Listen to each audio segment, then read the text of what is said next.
Bismillahirrahmanirrahim. Alhamdulillahi rabbil alamin.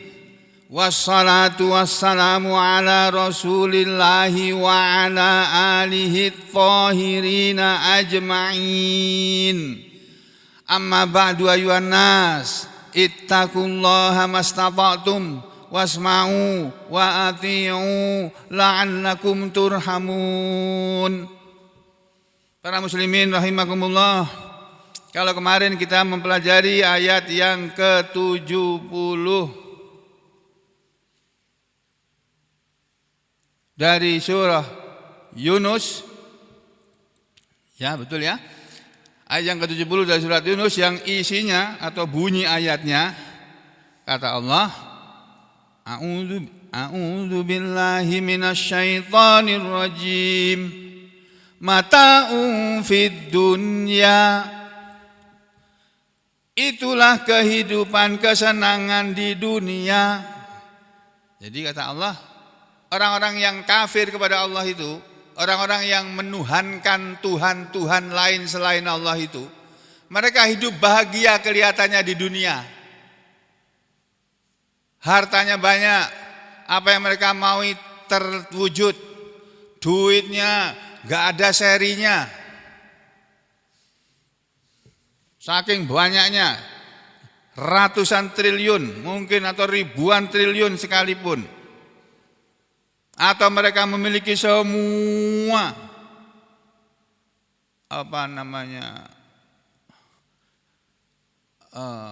ya semua barang lah yang ada di dunia ini, semua perusahaan ada dia punya. Kata Allah, itu semua mata fid dunya, hanyalah mataun, kesenangan, ya. Mataun itu dalam tafsir terangkan kesenangan yang sifatnya sementara. Itu mata. Mataun fid dunya, kalau dalam ayatnya dikatakan mataun qalil. Itulah kesenangan yang sedikit, yang sebentar dirasakan fid dunya, di dunia. Kemarin saya ambil contoh, orang-orang kaya di Indonesia ini, para konglomerat, sejarahnya mereka itu awalnya miskin semua, tapi kemudian jadi kaya raya, ya karena sebab-sebab yang Allah sudah gariskan buat mereka. Ya, mereka diberi kesenangan di dunia. Tapi ketahuilah, kesenangan dunia yang mereka nikmati itu semua sebentar. Ya, kemudian mereka akan meninggalkannya, atau mereka ditinggalkan oleh kesenangan dunia. Punya duit banyak tapi tidak bisa menikmati. Kenapa? Karena punya duit banyak, mau beli ini nggak boleh, mau beli itu nggak boleh, mau beli ini nggak boleh, dilarang. Siapa yang larang? Pak dokter. Kepengen ini nggak boleh, pengen ini, padahal punya duit. Terus kepengen lari-lari, nggak boleh. Pinggangnya retak satu tulangnya kok, mau lari-lari. Ya. Jadi kadang-kadang manusia itu menikmati kesenangan itu cuma sementara. Begitu juga kita semuanya, sementara aja. Senang kita sementara saja, enggak lama. Paling lama ini sementara itu, sebentar itu muddatu qaribah. Hanya satu masa yang dekat saja, yang sebentar saja, kata Ibnu Katsir. Tsumma ilaina marji'uhum, kemudian kepada kamilah tempat pulang mereka, tempat kembali mereka.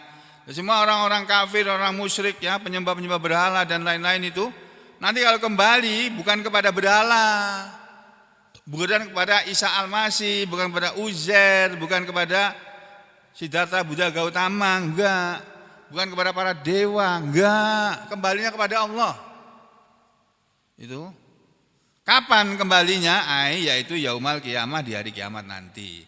Tsumma nudzikuhumul adzabasyadid, kemudian kami akan mencicipkan, merasakan kepada mereka azab yang pedih, ya, bima kanu yakfurun, dengan sebab apa yang adalah mereka selalu mengingkari. Kalau Profesor Quraish Shihab suka mengartikan fi'il mudhari' begini, ini bukan selalu tapi senantiasa. bima kanu yakfurun. Mereka akan diazab di akhirat karena menyembah Tuhan selain Allah, menyangka ada Tuhan lain selain Allah, karena mereka senantiasa mengingkari kufur. Itu.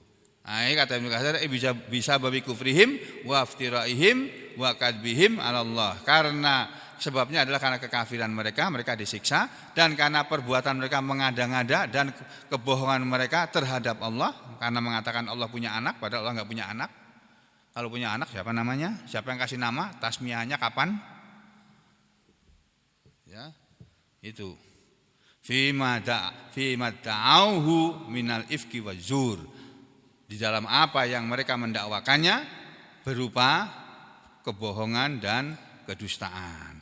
Nah, kata Ibnu Katsir, yaqulu ta'ala, lalu berfirmanlah ya Allah, dia Allah Ta'ala yang maha tinggi, li nabiyhi, kepada nabinya, yaitu Nabi Muhammad salawatullahi wa salamuhu alaihi. Semoga salawat Allah dan salam Allah atas beliau. Sesudah ayat yang ke-70 kemudian Allah berpindah pembicaraan kepada masalah lain. Setelah Allah bicara tentang dari awal surat Yunus, kita masih ingat apa enggak dia? Awal surat Yunus ini dulu Allah berbicara tentang apa? Tentang ayat-ayat Al-Qur'an. Nih ayat pertama. Itulah ayat-ayat Al-Qur'an yang mengandung kebijakan, yang mengandung hikmah. Itu kata Allah. Ya. Dan seterusnya ini tentang Al-Qur'an dan pengingkaran manusia kepada Al-Qur'an, dan adanya manusia yang beriman kepada Al-Qur'an dan adanya manusia yang beriman, yang tidak beriman atau kafir kepada Al-Qur'an. Kemudian Allah menceritakan tentang dirinya dan seterusnya sampai kepada ayat yang sekarang sedang kita pelajari, yaitu ayat 71. Ya, ayat 71 dari surat Yunus. Kalau di ayat sebelumnya yang kemarin itu kalau kita ketahui bahwa Allah berfirman tentang tidak kekalnya kesenangan dunia dan peringatan dari Allah bahwa manusia nanti akan kembali kepada Allah.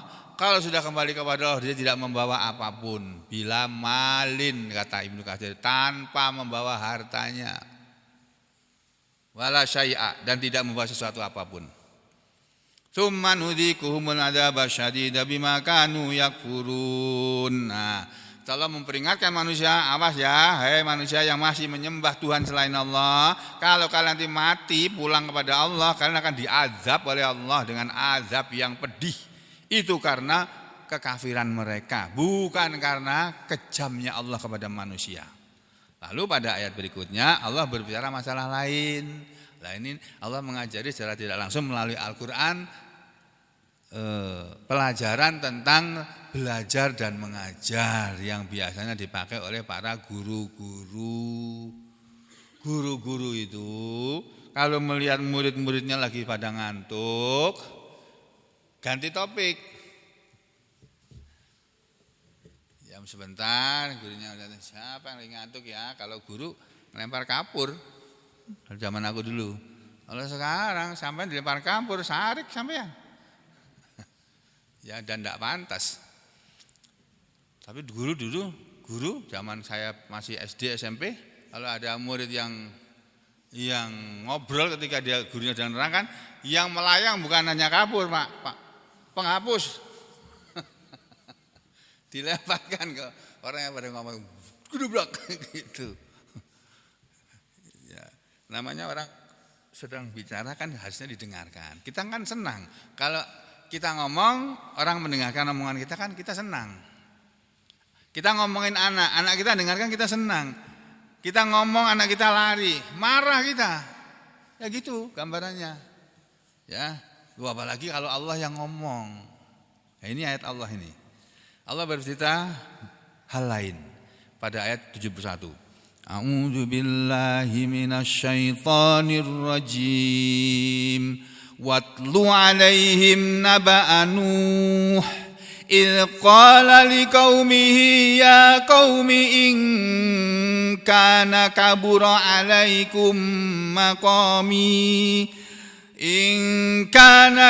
عليكم مقامي وتذكيري بآيات الله فعلى الله توكلت فأجمعوا أمركم وشركاءكم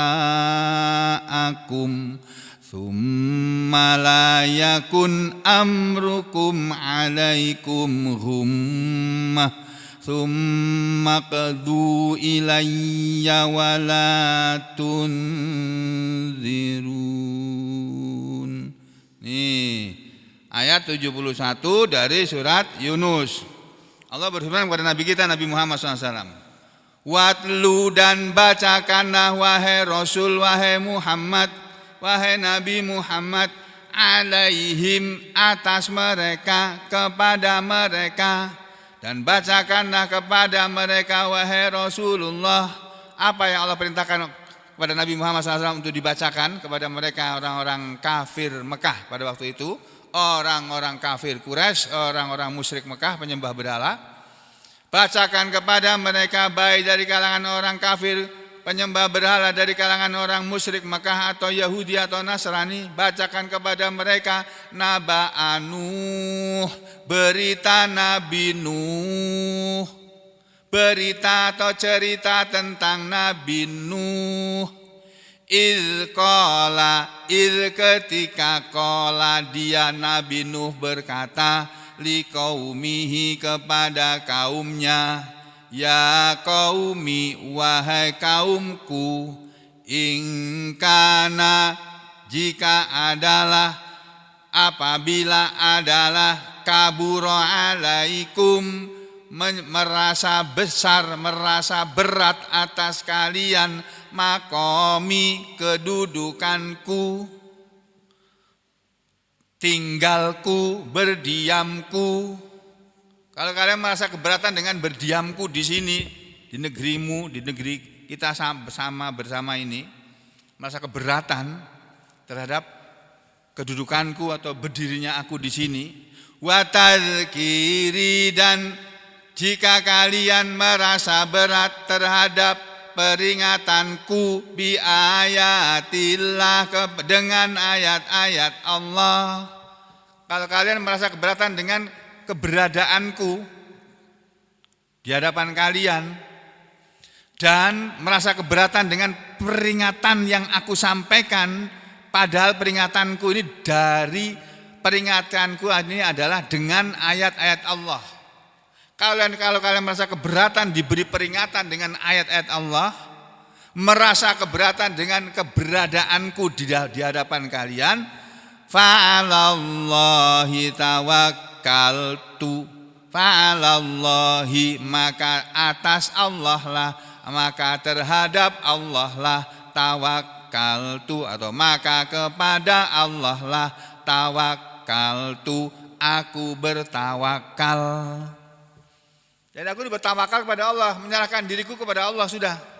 Tugasku adalah menyampaikan ayat-ayat Allah, menyampaikan peringatan dari Allah kepada kalian semua ini loh, yang menyembah berhala. Ada Suwa, ada Yahus, Ya'uq, Nasr, apa itu?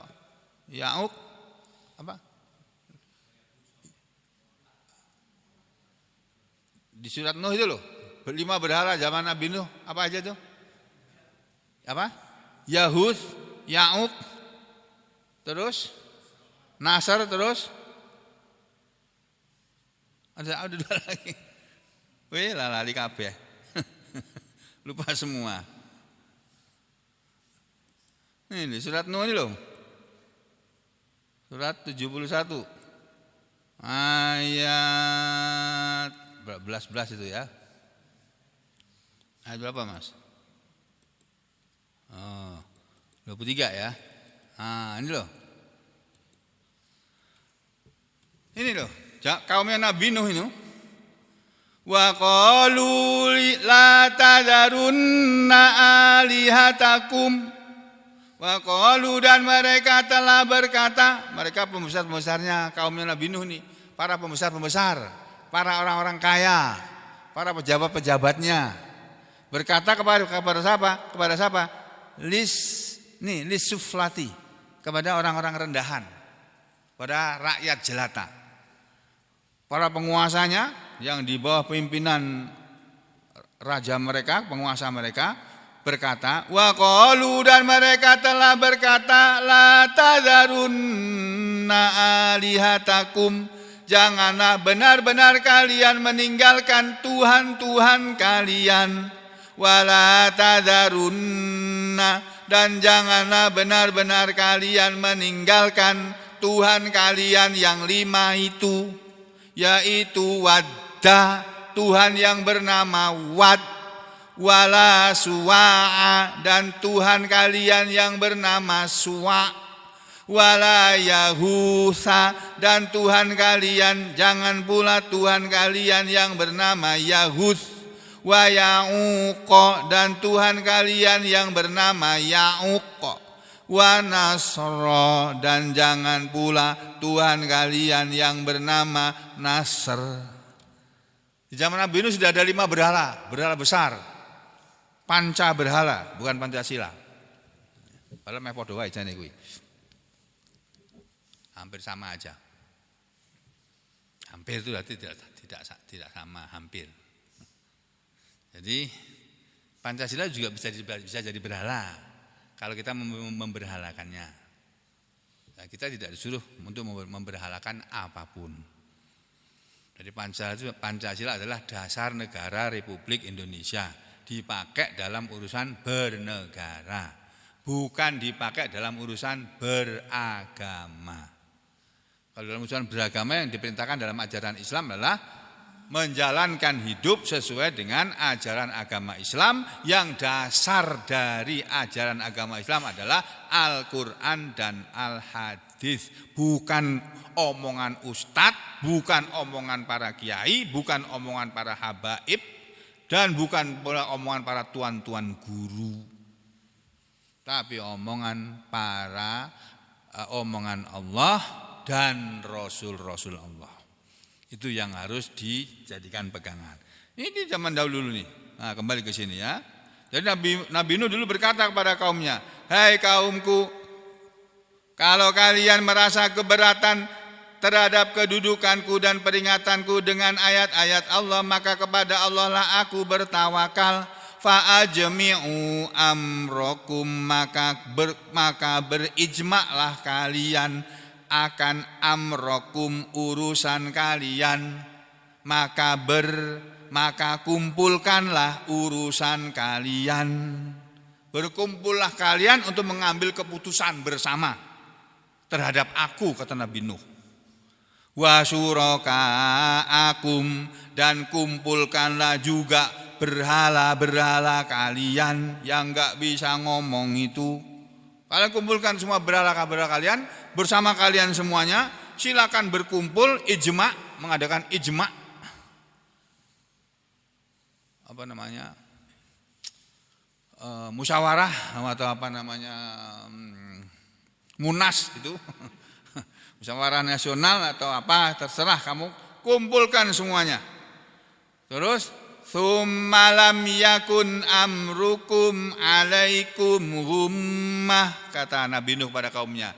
Summa, kemudian, la yakun, janganlah ada, amrukum, urusan kalian, alaikum, atas kalian, hummah, ditutupi, dirahasiakan.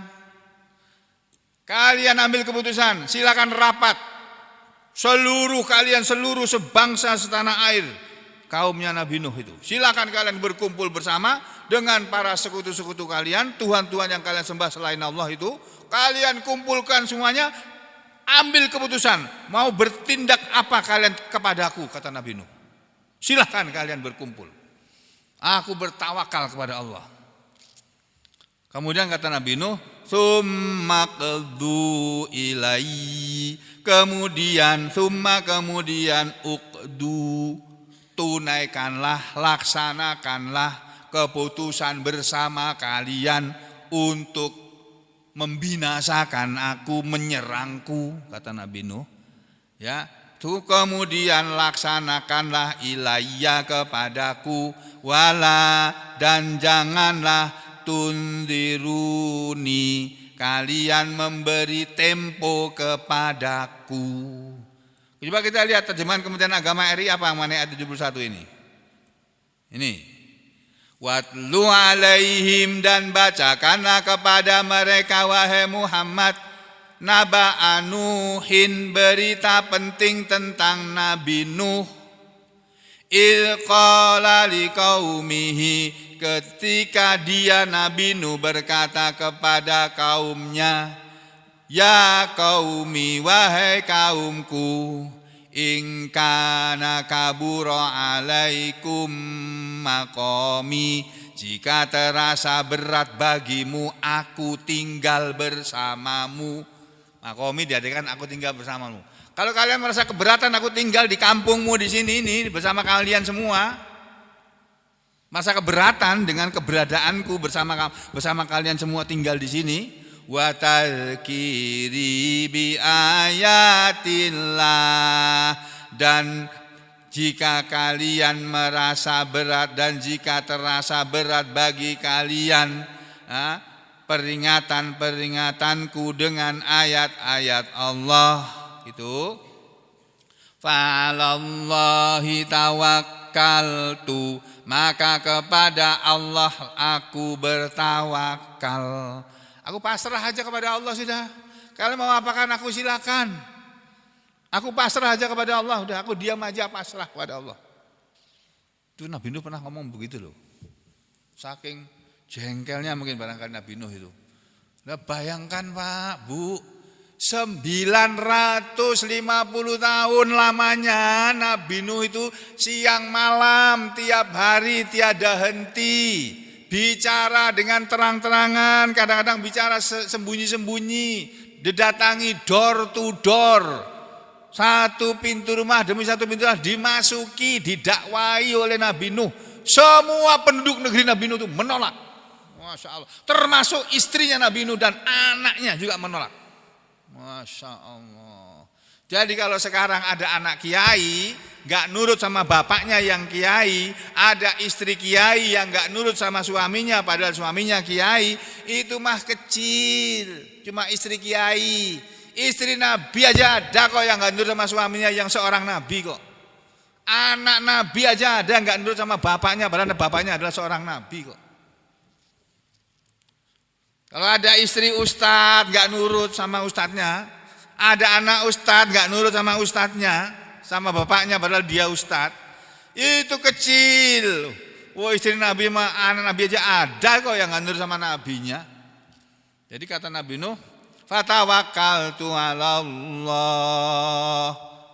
Terus fa'ajmi'u amrakum, karena itu bulatkanlah keputusan kalian. Nih, diartikan fa'ajmi'u amrakum itu bulatkanlah keputusan kalian. Wa syurakaakum, dan kumpulkanlah sekutu-sekutumu untuk membinasakan aku. Loh, sampai begitu loh. Silakan kalian berkumpul, musyawarah nasional, ya, bicara seluruh elemen bangsa Nabi Nuh, kaumnya Nabi Nuh, ya, ambil keputusan. Kamu mau mengapakan aku? Kamu mau aku mau kalian apakan? Silakan, kata Nabi Nuh. Itu. Kalian kumpulkan semua sekutu-sekutumu untuk membinasakanku. Itu. Terus kata ayat berikutnya di belakangnya setelah itu ya, di sini dikatakan tsumma la yakun amrukum alaikum hummah. Begitu bunyinya.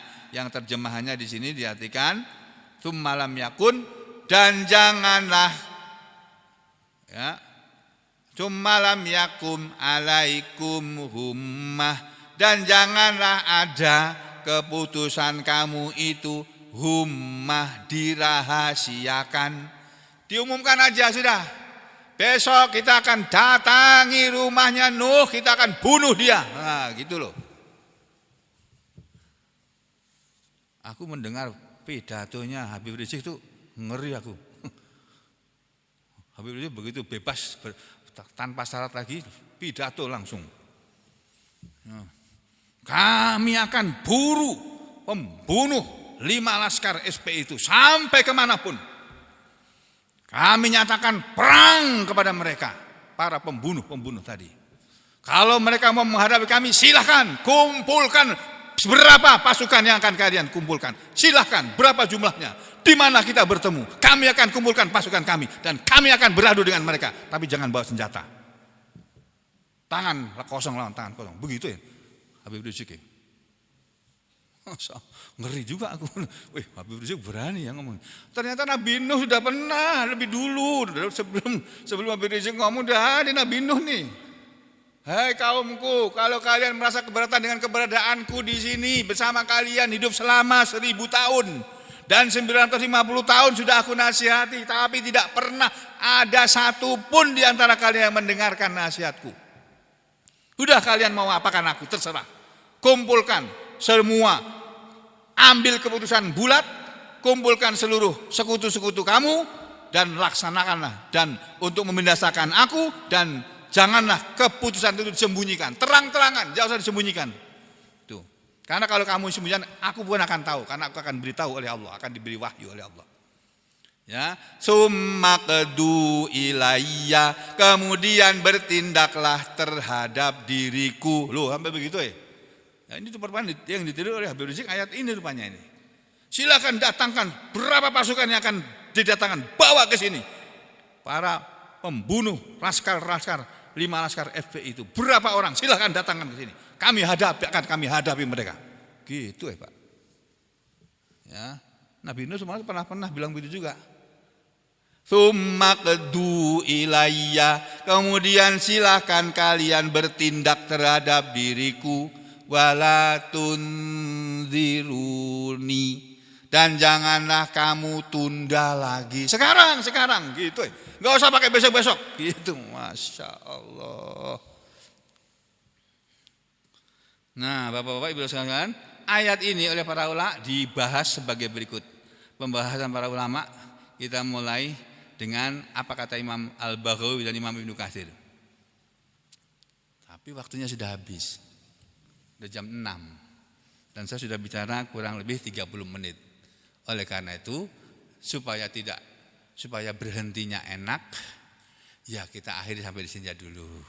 Ya, besok pagi insya Allah kita ketemu lagi untuk mendalami makna ayat ini. Ya, semoga Allah menjadikan kita semuanya orang-orang yang tetap selalu beriman dan tetap beramal soleh dengan ikhlas karena Allah, dan semoga kita semua diberi oleh Allah kesehatan dan kekuatan untuk beribadah kepadanya, supaya diberi oleh Allah kemudahan dan keberuntungan dalam hidup ini, dan supaya kita semua diberi oleh Allah kesembuhan dari segala penyakit yang kita derita, ya, ataupun saudara-saudara kita yang lainnya dimanapun mereka berada dari kalangan muslimin yang sedang sakit, semoga Allah sembuhkan penyakit-penyakit mereka semuanya, dan semoga Allah memberi kepada kita semua kemudahan dan keberuntungan dalam kehidupan ini. Semoga Allah memberi kepada kita semuanya rezeki yang luas, yang banyak tetapi barokah, dan semoga Allah memberi kepada kita semuanya keturunan yang soleh dan solehah, diberi pasangan yang soleh dan solehah,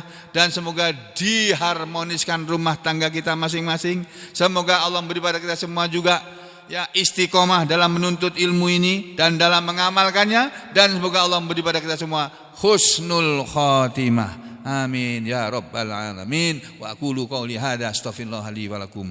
Allahumma taqabbal minna innaka antas samiul alim wa tub alaina innaka antat tawwabur rahim. Wa sallallahu ala Muhammadin wa ala ali Muhammad walhamdulillahi rabbil alamin.